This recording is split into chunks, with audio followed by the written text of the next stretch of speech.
Hi everyone, good day to all. A fresh day, a fresh topic about bioavailability. So far we have discussed about various topics about absorption, distribution, elimination, metabolism. So this bioavailability is an interrelated concept to what we have discussed so far. So there are several aspects which will be having its impact during discussing this unit, right? So with this, let's go on to the content today. Well, before discussing about bioavailability, let's know about the history of bioavailability.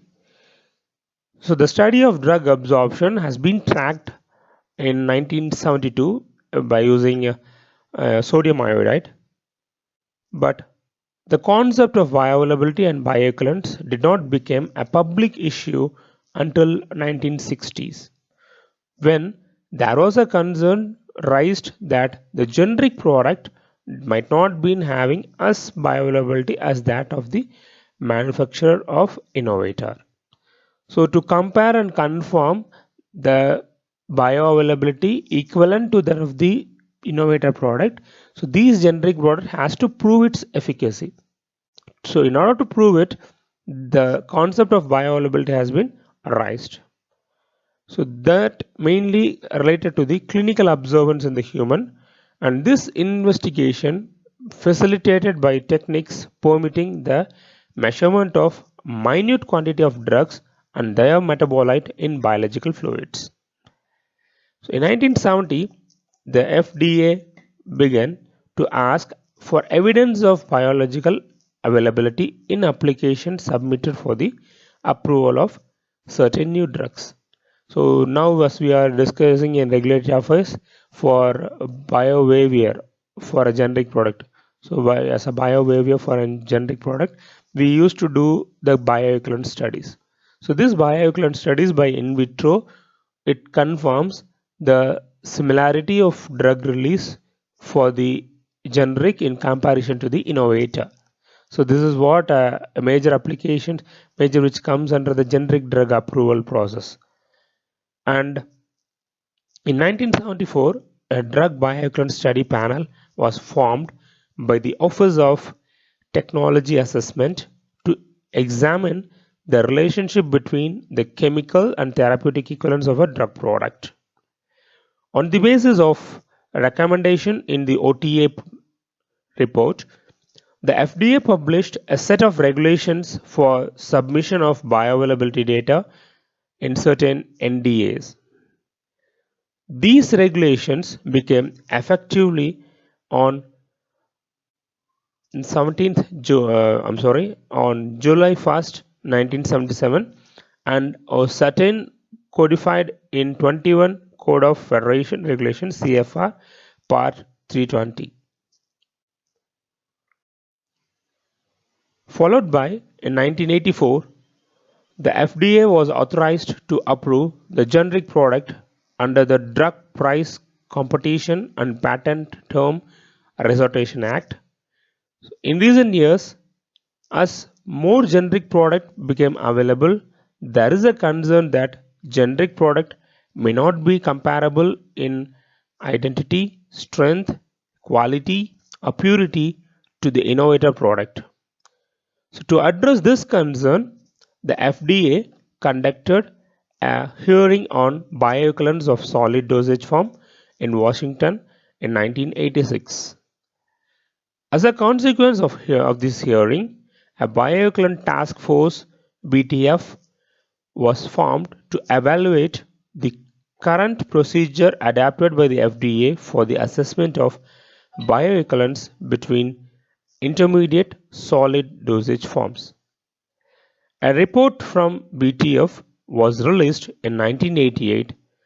The FDA Division of Bioequivalence Office of Generic Drugs issued a guidelines on statistical procedure for bioequivalence studies in 1992 based on the a report which has been recommended by this BTF. So the guidelines in 1992 has been revised and finally it has been finalized in 2003. So this is how the bioavailability has been initiated and it has been implemented.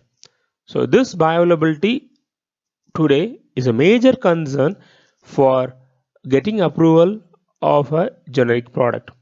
So apart from getting approval to the generic product, there are various other impacts which has been concerned in bioavailability, such as the use of drug or the dosage form, or the right usage of drug and the right usage of dosage form. How better a drug can be prepared, how better it can be utilized.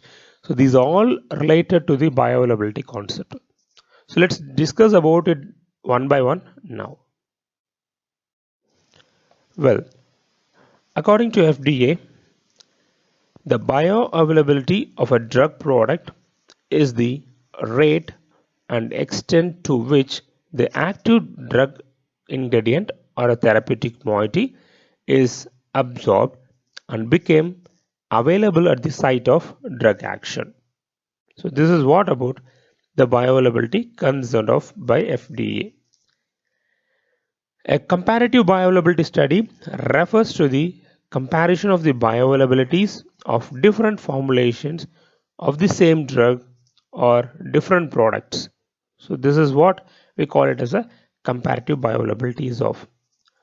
So mainly the therapeutic efficacy of a drug approach upon the availability or ability of the dosage form to deliver the medicament to its site of action at a rate and amount sufficient to elicit the desired pharmacological response. So that is what the meaning of it is.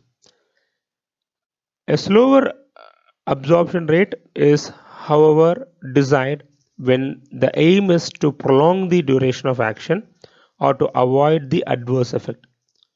And similarly, on other hand, extent of absorption is of a specific significance in treating of chronic diseases like hypertension, epilepsy, etc.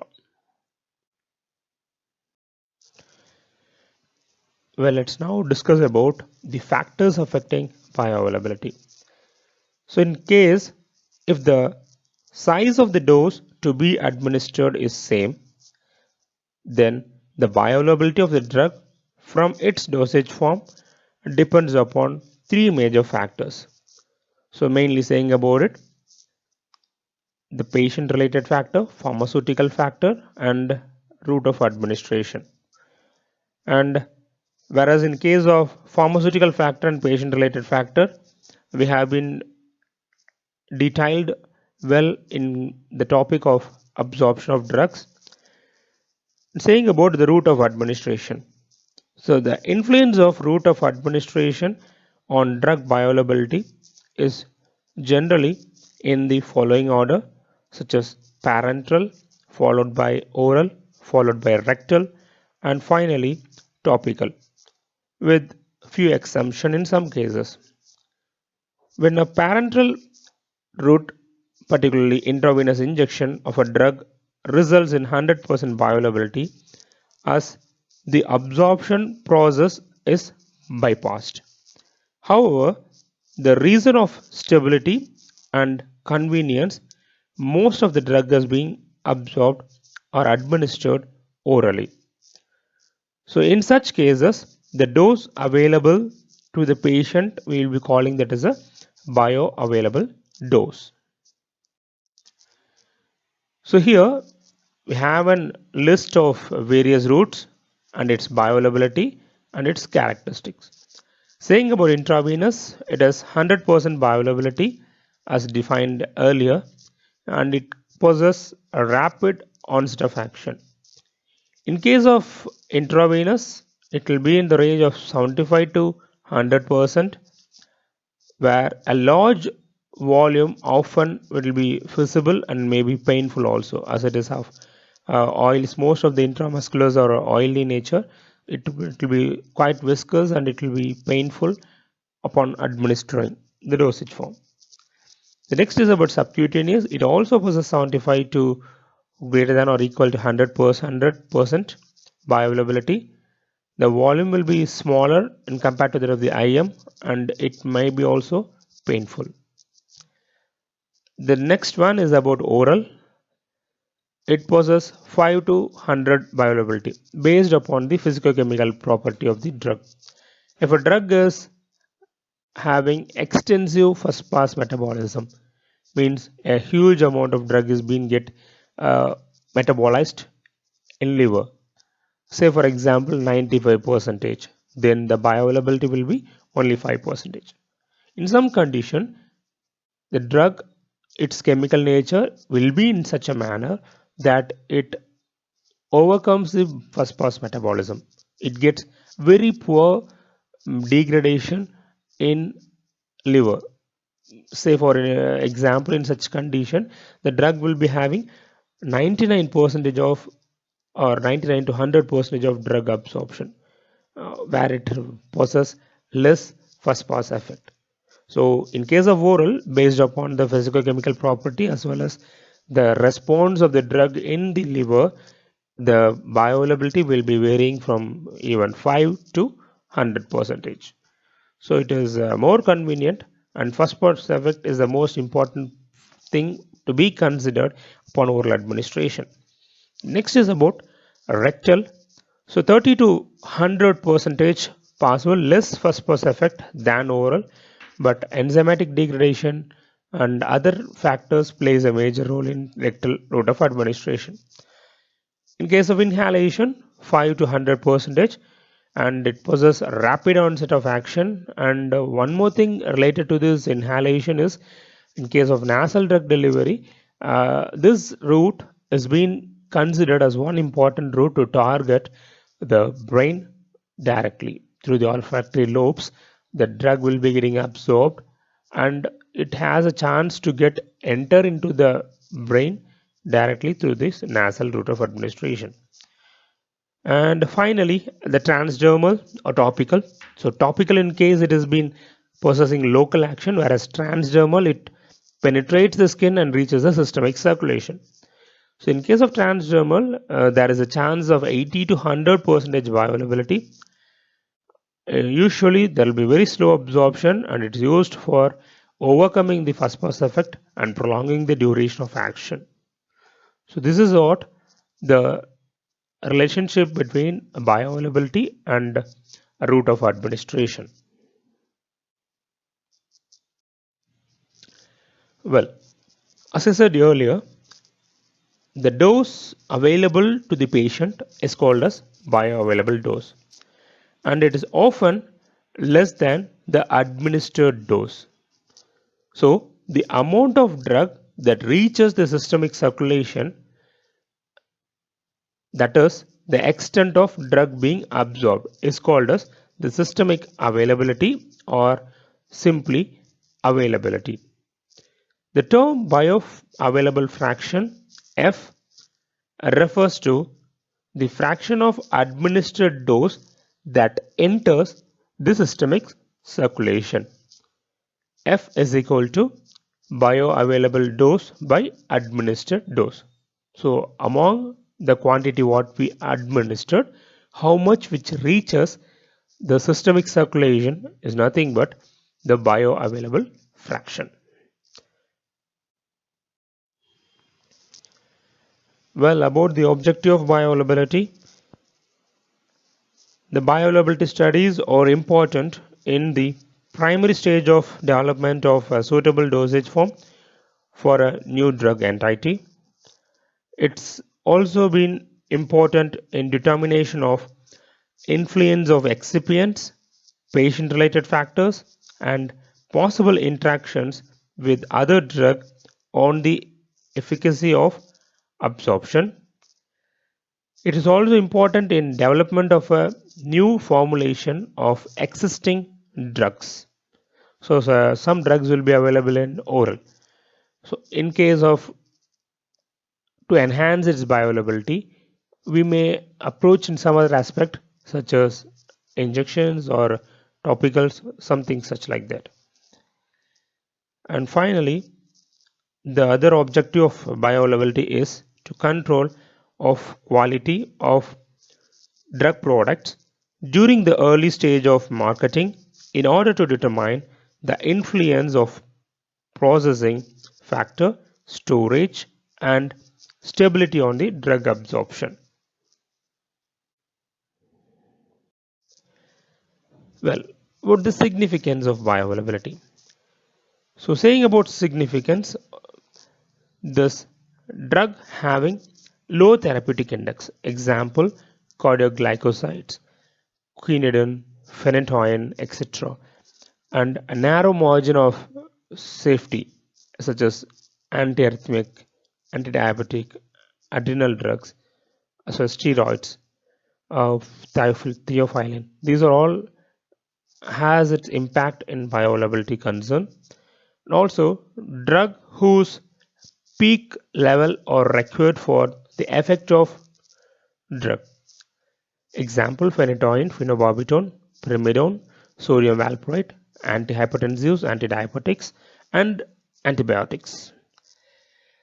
The drugs that are absorbed by an active transport, example amino acids, analogs, and purine analogs. The drugs which are disintegrated in alimentary canal and liver, example chlorpromazine, are those which undergo first pass metabolism. And the formulation that gives sustained release of drug, and drugs with step dose response relationship, that is drug obeys zero order kinetic or mixed order kinetic, example warfarin, phenytoin, digoxin, aspirin at a higher dose, and phenylbutazone. So these are all the various places or areas where the drug bioavailability is a major concern of. So this bioavailability studies plays a significant role in these types of drug behaviors. Well,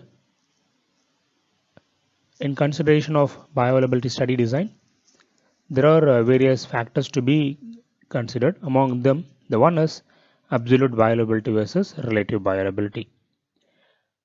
When the systemic availability of the drug administered orally is determined in comparison to the intravenous administration, it is called as absolute bioavailability. So it is defined by symbol F. Its determination is used to characterize a drug inherent absorption property from the extravascular site. So in intravenous doses, if the intravenous dose is selected as a standard because the drug is administered directly into the systemic circulation and avoids absorption step. So that's what given in this graph. So the orange line indicates the intravenous administration. Here there is no any absorption, so initially the concentration will be 100 and upon absorption the drug will be getting reduced gradually as a process of elimination. So intramuscular dose can also be taken as a standard if the drug is poorly water soluble. An oral solution as a reference standard has also been used in some cases. However, there are several drawbacks in using oral solution as a standard instead of an IV dose. So those limitations are, first thing, it limits the pharmacokinetic treatment to one compartment model only, and one cannot apply the most applicable two compartment kinetics to the data, and all pharmacokinetic parameters cannot be assessed. So this is one limitation while using a oral solution as a standard. The next one is about a difference between the fraction of dose unabsorbed and that metabolized is difficult. The third one is If the rate of absorption is not sufficiently greater than the rate of elimination, the true elimination rate constant cannot be compared. So, in this graph, the blue line indicates the absorption of drug by oral. So IV, there won't be any absorption phase, whereas in oral, there will be a small lag time.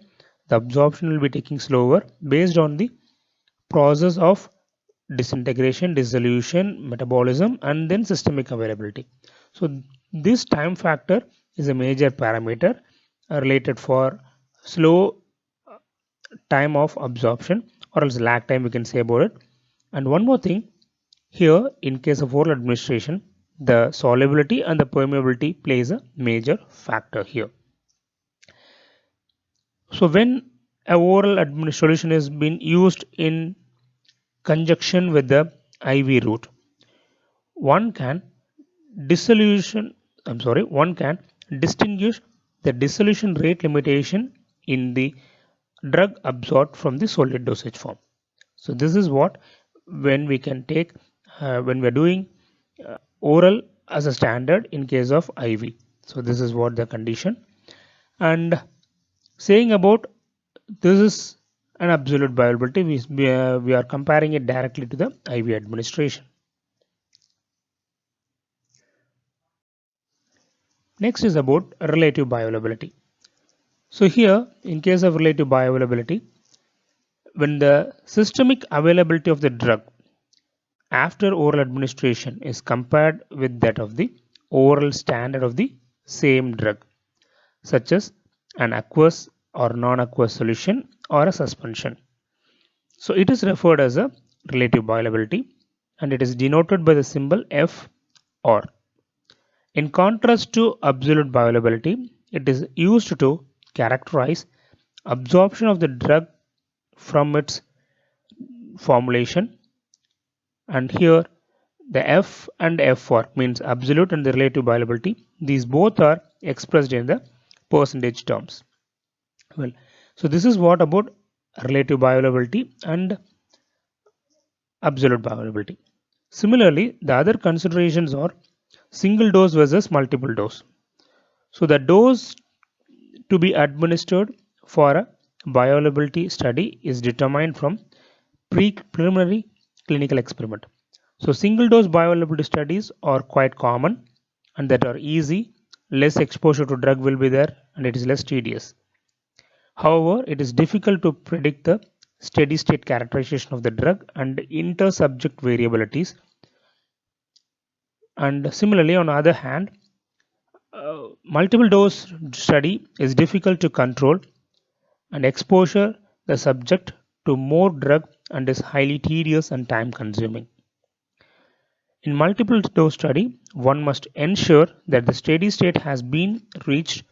For this, the drug should be administered for 5 to 6 elimination half-life before collecting the blood sample.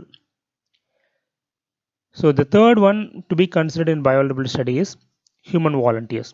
So how we are selecting the human volunteers, whether they are healthy subjects or a patient.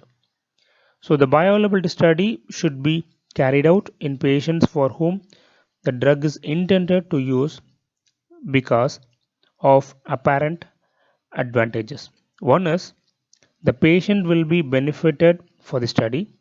The second thing is it reflects better therapeutic efficacy of the drug. The third is drug absorption pattern in the disease state can be elevated. And the fourth is avoiding the ethical quandary of administering drug to the healthy subject. So this is the other aspect which is to be considered. So patients are generally preferred in multiple dose bioavailability studies, and the drawbacks of using patient as a volunteers are equally large disease other than the drugs, physiological changes, etc. So this is one to be considered. So similarly, as we discussed so for consideration in bioavailability, three major parameters. One is relative bioavailability and versus absolute bioavailability. The second is single dose versus multiple dose. The third is human volunteers, specifically healthy subject versus patient. So far we have discussed about the bioavailability. What is bioavailability? What are the factors which has been involved in bioavailability? What is the order of bioavailability for various dosage form? What is bioavailability dose, bioavailable fraction, its objective and the consideration along with the significance of bioavailability. So this is what the content we have discussed in the today's class. Well, to conclude, let me use this quote of Ralph Waldo Emerson. Unless you try to do something beyond what you have already mastered, you will never grow. So what we could understood from this is try doing something different always. If you're good enough, if you feel that I'm good enough in this, don't try to establish yourself in the same repeatedly always. Try yourself to enhance your skill beyond that. Don't limit yourself. I'm good with it. I'm satisfied. Okay, let me do this always. Try to do something better than what you are already done of. So during this period, specifically about lockdown, skill yourself in a better way. What you are already, don't be happy with that. Step forward, think a little bit ahead, and try to do something different than what you are good of. So, than being idle, do something. Don't waste your time. Life is going to teach a lot again ahead. After this corona, there will be a huge impact in all aspect. Be ready to face it, and the one who is already waken, no need to fear about anything else. So if you're prepared for all these aspects, you will easily face it. If you're not, then you will be struggling a lot upon all these questions which you're going to face later. So find the answer for the question now which you are going to face in future. So with this, let me conclude. Thank you all for your patient listening, and in case of any doubts, please ask me through my mail or phone number. Thank you all.